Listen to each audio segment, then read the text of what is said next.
Hello and welcome to another episode of the Amenorrhea Fertility Diaries. In my channel I speak about health, about nutrition, about hormonal health, about the menstrual cycle and more specifically about the absence of the menstrual cycle due to a condition called hypothalamic amenorrhea. Hypothalamic amenorrhea is when a woman that is normally menstruating loses her cycle for more than 3 consecutive months. And it's attributed to reasons of stress, over exercising, and under eating. Hypothalamic amenorrhea is a diagnosis by exclusion, so before being sure you have it, you have to work together with a doctor and do a ton of other tests to rule out that you don't have any other condition that is causing you to not have your menstrual cycle, such as PCOS, premature ovarian failure, premature menopause, unusual levels of prolactin, or any other condition. I've done tons of videos about how you can work with your doctor to diagnose that you have HA, about my story with HA, about how you can recover from it naturally, and many other tips and content that you can look into my channel. So I invite you to have a look at those if you haven't before. On this video, I'm going to focus on another topic, which is a new topic. I haven't really touched on this before because it's kind of unusual and contradictory because it's something that I normally would not recommend. I always recommend to recover your period fully naturally, but in this video, I'm going to be speaking about the opposite way, which is with hormonal replacement therapy. So basically, it's about exogenous estrogen and progesterone pills that sometimes are prescribed and that sometimes, in some cases, you could take if you want to get pregnant and for some reason you're not getting your cycle, so you're not ovulating. So I will be telling you what it is exactly, these pills, what usage you can give it, for who it's indicated and for who not, so who should take it and who shouldn't. I'm going to be talking about my experience with it because yes, recently I've been trying it. I will explain everything about my story in a minute, and I also will be explaining exactly how you can make sure that it's working by tracking your ovulation, and I'm going to be touching on a lot of frequently asked questions that could arise once you start your treatment. Because it's quite complicated. There's a lot of cases, a lot of different scenarios that can happen that often are not discussed on the moment you're getting the prescription with your doctor. So maybe I can save you some headaches by giving you all my experience with it and the information about it. Huge disclaimer: we're going to speak about strong medication. It's exogenous hormones. Never ever take this without consulting with your doctor before. Actually, where I live, you need a prescription to buy them. So I hope that is also where you live, but I'm not sure. So beware, I'm not a doctor. This is no medical advice. This is not a prescription. It's just my experience with this medication. But you need to go to your gynecologist or your doctor before and consult about it. Anyway, so that is the content for today, and let's dive into it. Just to clarify, there's a lot of different hormonal replacement treatments, but I'm going to be speaking about the one that I have experience with and the one that is given to women who are trying to get pregnant but suffer from some kind of anovulatory condition such as PCOS, hypothalamic amenorrhea. So it doesn't work for all anovulatory conditions, but it could help with women who are suffering from HA, PCOS, as I said. So this treatment consists of 2 kinds of pills, which I have here. Voila. And the first one I'm going to be talking about is this one. It's clomifen citrate. So that's the substance that it's made of, and omifin is the brand. It's what is sold here in Spain, but I know that, for example, I think in the United States or in England, they sell it with the name Clomid, so it can have different names. But basically, it's just clomifen citrate in 50 milligram tablets. What is this?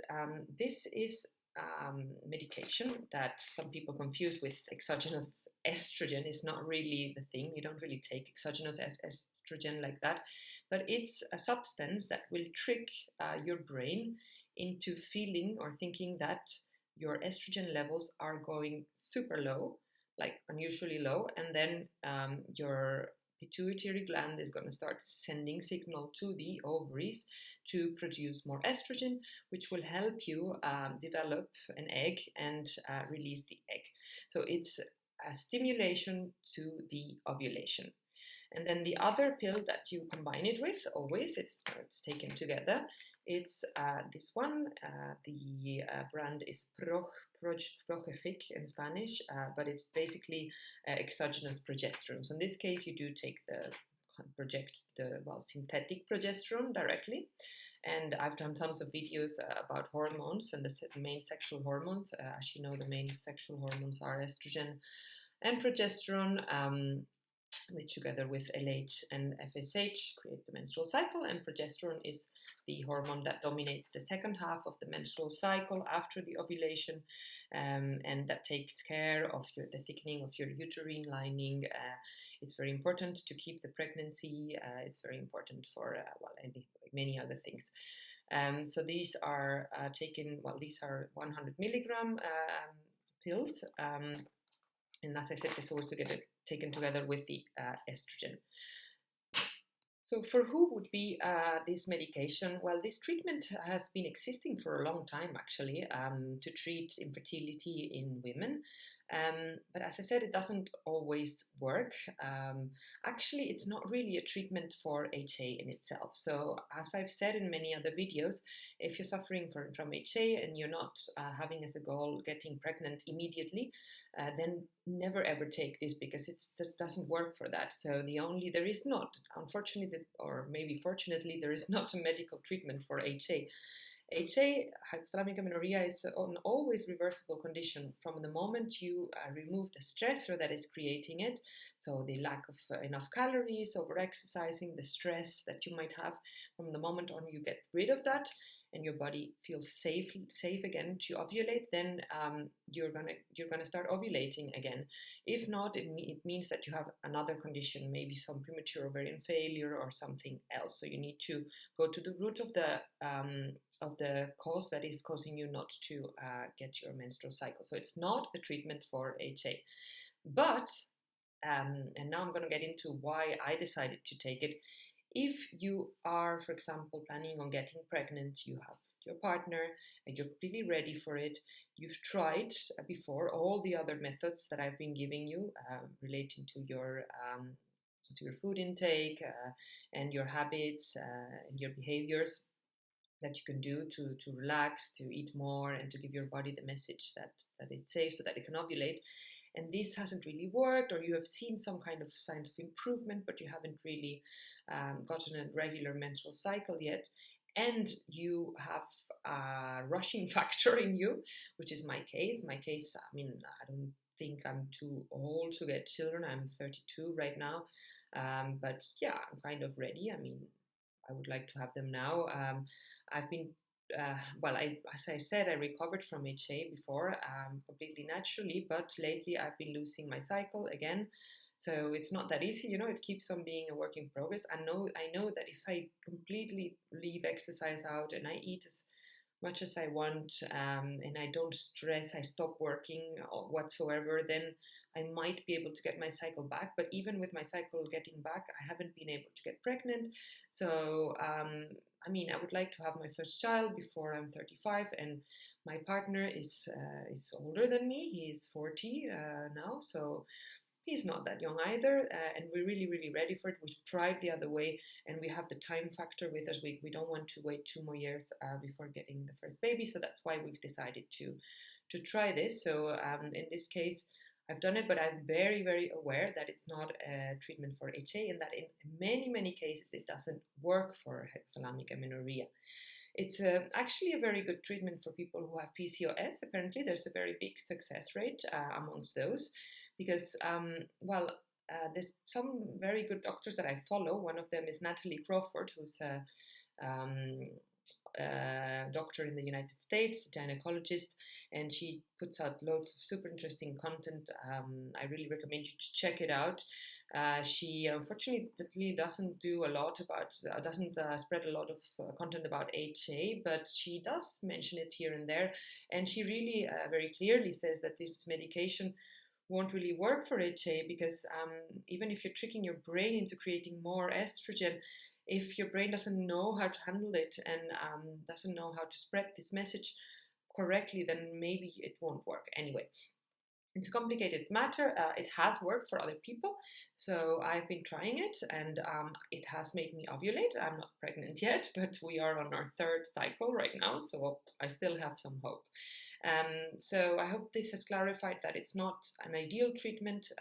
It would be only like last resource. If you have time, just try to recover naturally, and you should be able to do it fully naturally. Also, there is some risks about taking this. Oh, by the way, it's super important that you make sure that you have HA before, because if you have another condition that is causing you not to menstruate, such as premature ovarian failure, premature menopause, which happens quite a lot lately with very young women, and often it's misdiagnosed as PCOS or HA, and you start taking this treatment, it definitely won't work. So you're putting yourself in risk, actually, because there's always a risk with taking these exogenous hormones, and it's going to be quite unnecessary. So be quite aware of this. It's a strong treatment. As I said, it might have unreversible conditions and effects on your body. So some of the risks that you can have, or things that I should mention, is that there is a huge chance that you might get twins with it, because you're overstimulating your follicles, and this can lead to a multiple pregnancy. Even there's been cases of triplets and stuff like that. But I think nowadays they've kind of improved a little bit the technology and the composition of the pills, so it's not that regular anymore, but it apparently used to be very common in the past, in the beginning, when they launched these treatments to get like triplets and stuff like that. So it also will depend on the dose that you take. I always would recommend you to start with a lower dose, which is 50 milligrams of omifin and 100 of progesterone, which is one pill of the ones that I showed you. And then if you see that it's not working, you're not ovulating, you might consider increasing the dose. So how to take it? If you have hypothalamic amenorrhea, obviously you don't have a menstrual cycle. So first of all, you will have to create what we call a withdrawal bleeding, which you will do with the progesterone pills. So you will start taking them at any day, and you will take them consecutively, 1 pill per day, during 14 days. 1 pill per day doesn't really matter the time you do it, but they recommend you to do it at the same time every day. And I would strongly recommend you to do it at nighttime, because the super nice effect of progesterone is that it makes you very sleepy, so you will sleep like a baby. And I wouldn't recommend taking it when you're going to work. So, because I remember the first time that I tried one, it was really a very strong effect. It was almost like taking a narcotic or something. I was like, it was kind of nice, I felt like super chill, and like, I couldn't care about so many things that were worrying me. So you're going to really feel it the first time. After that, your body gets used to it, and it's less strong. But it's perfect to just chill at home and lie down. It's almost like having a glass of wine or something like that. So 1 a day for 14 days, and then normally you should start bleeding within 2, 3, 4, 5 days after stopping the medication. Once you start bleeding, so I'm going to make sure a lot of women will have like a little bit of brown spotting the day before their real bleeding begins, so that doesn't count. It's really the day that the strong bleeding starts. That will be day number 1. If you start straight away with the thick bleeding, then it's that day. So that's day number 1. This you have to note that in your calendar. You have to become you have to really track, because that's how it works. And on day 3 of your menstrual cycle, day 3, sometimes they recommend doing it on day 4 or even on day 5, but normally it's on day 3 you start taking the other pill, which is the omifin or the Clomid. This you take during 5 days, 1 pill a day. So from day 3, 4, 5, 6, 7, you would take them, and then you stop taking it, and normally you will straight away ovulate after that. The day you ovulate, it's going to be completely different for each woman, and also it might be very different from one cycle to the other. So you're taking quite strong medication, and this, I mean, your body really notices it. So for me, the first month that I took it, I think I ovulated like around day 5 or day 4, even before I stopped taking the Clomid medication. So that's super quick. Normally, when I used to have my cycle, like naturally, I always ovulated like around day 13 or something. So it's a big difference. It's quite unusual to ovulate on day 5, you know, for a normally menstruating woman. So it's because the body really feels this huge message, and it just poof, ovulates straight away. How to know when you ovulate? This is another important one. Well, I'm going to be speaking about ovulation testing, which is important that you also start doing if you take this medication. But because we are so irregular in ovulation, one day you can ovulate on day 5, the next time you can ovulate on day 16 or 18 or who knows. It's super important that you get in tune with your own inner cues that your body will send you when it's ovulating.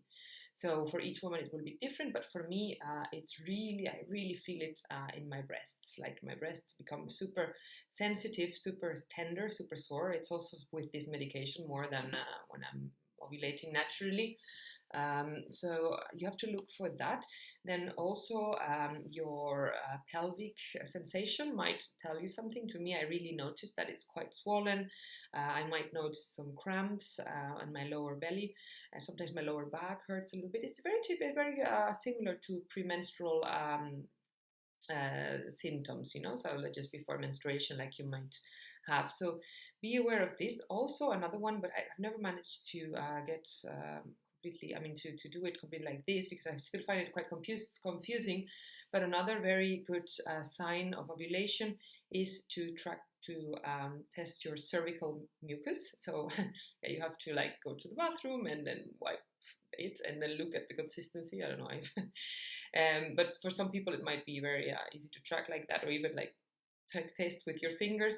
And they say that if it's like a little bit like kefir yogurt type white egg white, but white substance, but not too sticky and kind of wet, that is not when you're ovulating. But when it's like really like egg whites and it's like thick and it's sticky and it sticks in between your fingers, then it's a big sign. This is the fertile mucosity that your body creates, you know, and this is what will help the sperm navigate into the and to meet the ovaries. So you can do that as well. And what I would recommend, once you start seeing any kind of sign of ovulation, the ones that I've said before, some people get headache, also some people get like gastric distress a little bit. So it can be very different. You have to get in tune with your own ovulation signs. But once you start feeling these is when I would recommend you to start testing with the ovulation prediction kits, which I'm going to explain right now how that works. Your doctor won't prescribe you these ovulation predictors kits, but I found them very useful. But normally they will tell you that you just have to make love the days from day 9 until day, well, it depends, let's say day 18. So during these days, there's a little bit of controversy about if you have to make love every day or every other day. So my doctor, which I really think he's a great gynecologist, and I believe his advice, he says that every day is better. Depends a little bit on the man. So if he's older than 40 and he's stressed out and he doesn't sleep well and his sperm is not ideal, which by the way, if you're going to do this treatment, always make sure that your partner gets a sperm test, because you might be overstimulating your ovaries without reason, because there's like a huge amount of males right now, like 1/3 even. I read somewhere, I'm not sure if these figures are right, but like a very big amount of males are infertile. So it might be him, not you, no, or it might be both of you, you know. So it's super important to do that. We did it, and if he has a healthy sperm, then you can go ahead with the treatment. But as I said, if he's very stressed out, he's older, his sperm, I mean, you can have healthy sperm, but you can look that the sperm is not really, they're not really how do you say, swimming in the right direction. They're a little bit like lazy behavior and everything. It's funny to see, sometimes if he's drinking, or hasn't got very healthy habits, which I would not recommend you to have if you're trying to get pregnant. Also from his side, he should take a multivitamin and should drink very moderately and have a healthy routine. Because of course it also counts. It's not only the woman who has to do this. Anyway, but if there's any any of these conditions, then sometimes they could recommend to do it every other day instead of every day. But if he's healthy, he sleeps well, and everything is all right, then you can do it every day. That's recommended from day 9 until day 18, approximately. And that is just to make sure that you are going to do it on the days or the day around the ovulation moment. So just to remind you, sperm can live within the woman's body for like up to 5 days. They say that's quite a lot, but let's say, between 1 and 3 days. And from the moment on the egg is released, the ovulation moment, it should meet the sperm in there. So actually the days just before ovulation are the ones that they really advise you to have relationships. And the egg can after that live for another 12 hours maximum. So just after ovulation is also still a possibility. So it's just one moment, one day that you can get pregnant, but you make love in all these days around it because it's like the fertile window that they say, just to make sure that there is enough healthy sperm in there when the egg gets released. To make sure that you are doing it on the right day, because as I said, you can ovulate on day 5 or on day 25, who knows, you might use these, are quite useful. I've been using them and it's really helped me to track my ovulation. They are ovulation prediction kits, and it consists of these things where you have to pee on, or you can put in a glass and take your pee, just like a pregnancy test, and then you put it into the control screen, which is this one over here. The instructions are super clear in it, but basically you just put in the pee for like 15 seconds, and then you put it in the control screen. You wait for a little while, and then it will give you a smiley face if it has detected the surge in LH, which is the luteinizing hormone, and this surge happens right before ovulation, generally 24 hours before, more or less, or 1 or 2 days maximum before your actually egg is released. So when you see the smiley face, it means that you have to make love on that day and on the day after, and those will be your 2 most fertile days. After ovulation, after your egg has died, there's basically no single chance of you getting pregnant. So this helped me because on my last cycle, I was expecting that I had already ovulated on day 5, 6, 7, 8, 9, 10, whatever. And I started testing, and it didn't test positive. And in the end, apparently I had ovulated on day 18, which is like very late compared to the cycle before. So I would recommend it. It will be very frustrating to be testing if you have a very irregular cycle like I have. So what I did is I kept in tune with my body's ovulation cues. And once I started feeling this very strong breast tenderness, I started testing. And basically 2 days after, I got the smiley face. So then we love, and then we will see. I'm still waiting to see our results for this time. But yeah, that can be very useful. Another thing, there's other ovulation testing methods that you can use, such as these aura rings, which are quite expensive, I must say, or the thermometer test. But these all work based on your basal body temperature. So on the days before ovulation, your body temperature will go up a little bit, but it's a very subtle difference. So there's a lot of chances of getting disrupted. For example, if you went out the night before and you had too many drinks, or I don't know, if you're sick, obviously, or anything like that, your temperature might go up. And also for very irregular cycles, apparently it doesn't really work very well, and it's quite expensive. So I use this, and it's helped me well enough up until now. I just want to clarify a few points. to save you a lot of confusion about how you should try to increase your chances of getting pregnant while making the act of making love. So all these myths that are going around, that you should be lying down in a specific position, or he should be up, that you cannot shower afterwards, that you have to lie down with your legs on top like that for 20 minutes after doing it. It's all nonsense. I really follow the advice of some very good doctors that have studied this. One of them, Natalie Crawford, also my gynecologist, and they all say this is not important. I mean, the sperm just swims super quickly from the moment of the ejaculation inside the body, and so it doesn't matter. You can perfectly go and shower afterwards. It's a very good thing to do. It might prevent some infections or anything after that. It's very hygienic. The position, whichever position you enjoy most, that's all going to be fine.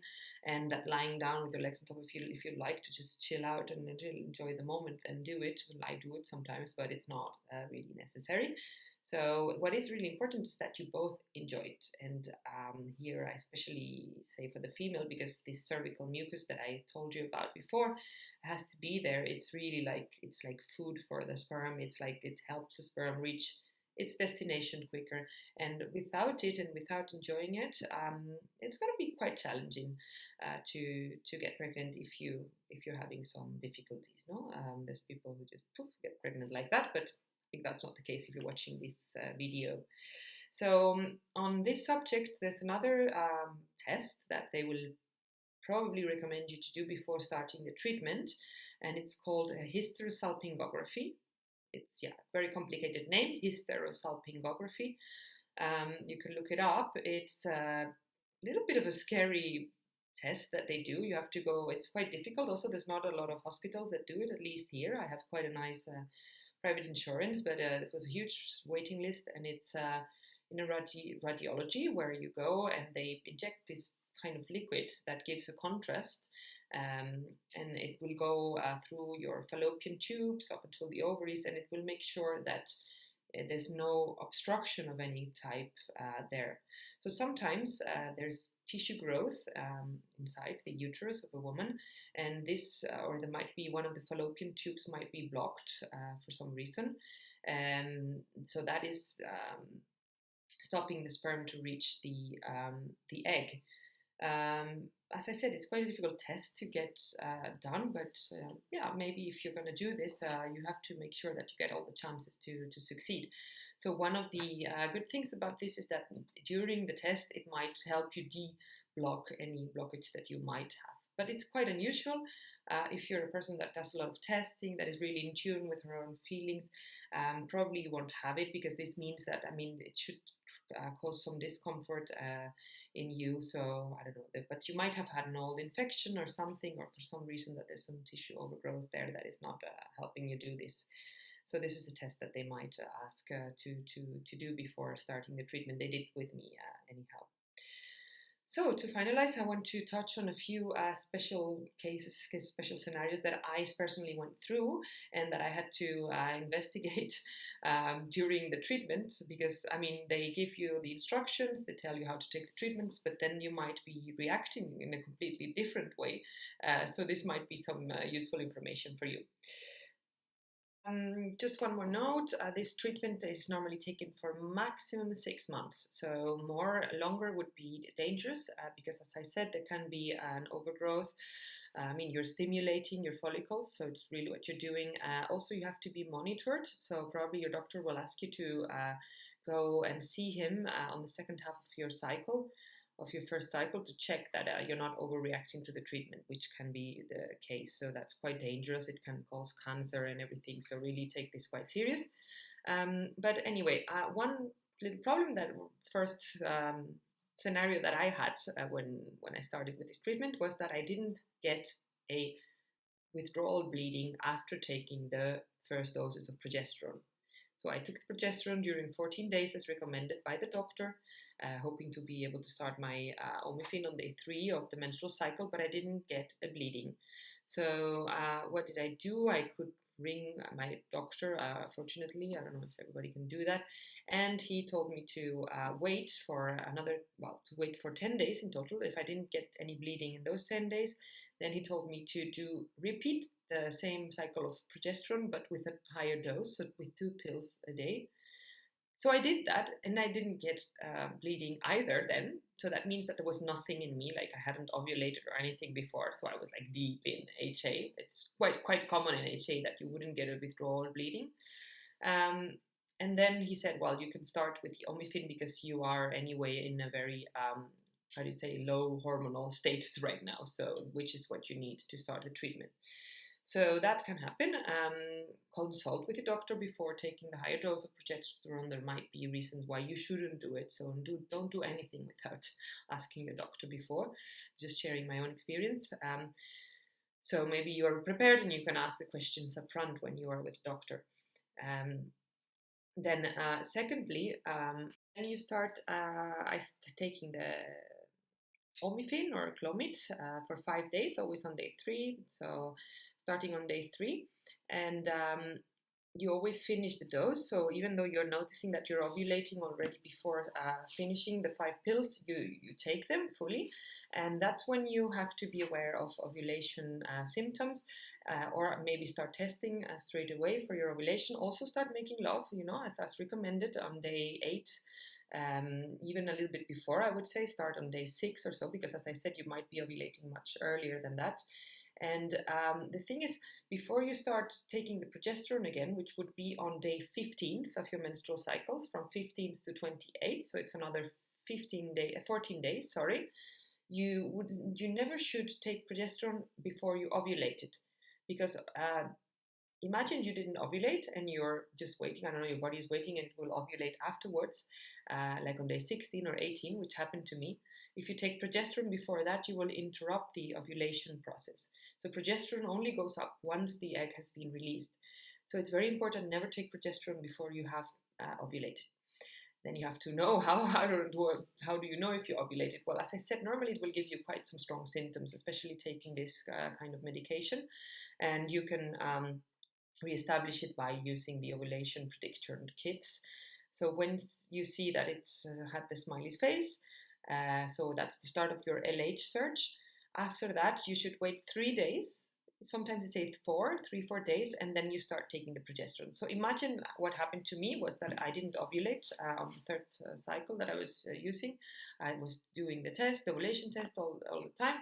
I finally left it, because I didn't want to spend more money on them. And then once I felt that my breasts were very tender, which was around day 15, 16, I started testing again, and finally it seems that I ovulated around day 18, 19. Then I waited 3 other days, and then I started taking the progesterone pills. So then you're not anymore on day 15, because your cycle, as I said, it's irregular. You are on day 19 or 20, but you should take progesterone during 14 days as prescribed before, and you will then finish on much later day. You always take it for 14 days. Another special scenario that can happen is that you start bleeding before finishing the progesterone pills. This was a big question for me. It happened to me also. So I started taking the progesterone, but then I started bleeding. The first cycle I took, I think I ovulated around day 7. I started taking the progesterone on day 15 as prescribed, but I started bleeding on day 21 or 22. So I didn't know if I should continue with the progesterone or if I should stop it, because you're on day 1 again, So I decided to stop it. Which is good, but you have to make sure that it is really menstrual bleeding that you're having, that it's not spotting. So it's just like a little bit of blood, or this brownish thing, there's no clotting in it, and it only lasts for the 1 day. It's probably spotting, so then you should continue with your progesterone. It could even be what they call implantation spotting. So it may be you're pregnant, and it's like when the egg adjusts to the endometrial lining, sometimes it can release some of the residue that there is there and create this spotting. So you have to make sure that it's really your period and not the spotting. If it's your period, you can stop taking the progesterone and start all over again with a new cycle on day 3, taking the omifin or Clomid. Another special case scenario, it hasn't happened to me yet, but imagine you do your ovulation prediction tests, and you it seems like you're not ovulating. You don't have any symptoms, so you basically are not ovulating. What to do then would be to wait. So don't take the progesterone. You should wait until your next cycle happens. If you get a withdrawal bleeding, you start the cycle again with omifin on day 3 as prescribed. If there's no bleeding on day 35 of your cycle, you should go to your doctor and discuss increasing your dose. It's probably not having any effect on you. But basically, progesterone should only be taken after you know that you have ovulated. And finally, last case that can happen is that imagine you're doing as prescribed. You start taking Clomid day 3, take it for 5 days, you ovulate around day 10, 11, 12, 13, whatever. You start taking progesterone on day 15, you take it for 14 days, it's day 28, and you don't have a bleeding. Should you continue taking progesterone? No, you shouldn't. You take progesterone for 14 days, then you stop. If you don't have a bleeding, after 7 days, you should do a pregnancy test. If you're positive, don't freak out. Just continue your life, take it easy, and go and see your doctor when you can. If the test is negative, then you should wait a little bit longer. If you continue without having your cycle, you should also see your doctor, because probably you will have to increase the dose because probably it's not having any effect. So as you see, there's a lot of different scenarios, different cases that can happen. Probably you will have to go back oftentimes and discuss all of this. But maybe here this gives you a little bit of context information about the questions that you can ask your doctor if you're planning on doing this. And well, I hope I can just be helpful by sharing my experience.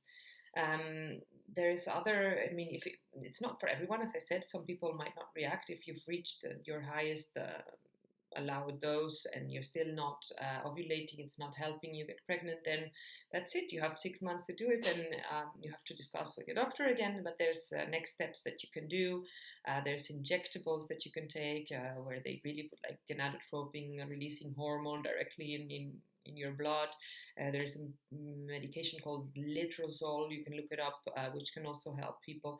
And finally, the last resource would be in vitro fertilization, which is also a good option. It's expensive though. So anyway, this is not the end of the world. You can try other things. But again, I go back to what I say in my previous videos and to what I said in the beginning, and that is that if you are suffering from hypothalamic amenorrhea, probably you have to try the lifestyle changes before doing this, because in most cases, once you remove the stressor, you will be able to recover your cycle naturally and be able to do this fully naturally, as HA is always a reversible condition. Another point is that it's super important that if you're going to take this medication, you have to combine it with all the lifestyle changes that I recommend in my other videos of doing HA. So if you don't increase your calorie intake, take it more easy with exercise, or try to remove stress from your life as much as possible, probably it's not going to work. So please don't take it as a shortcut for not doing all these things, or this crazy mentality that can come into the typical HA woman will be like, oh, maybe I can get away with not doing the steps, and then I can not gain weight and I get pregnant by using this medication. No, forget it, because it won't work. So as I said, I did it, and then on the second cycle I started doing a little bit of fasting again and doing a lot of exercise, and not taking care of myself the way that I was doing, and I felt that my ovulation was delayed by a lot. And from the moment on, I relaxed and I slept and I ate everything my body asked for me, breakfast, lunch, dinner, at least with snacks in between. I stopped doing fasting, then suddenly I did ovulate. So it does have a lot to do still with your habits. But anyway, I hope you enjoyed the video. If you haven't yet, please subscribe to my channel. Leave me your comments down below. Always nice to read them. And until next time, my friends, be happy and be healthy.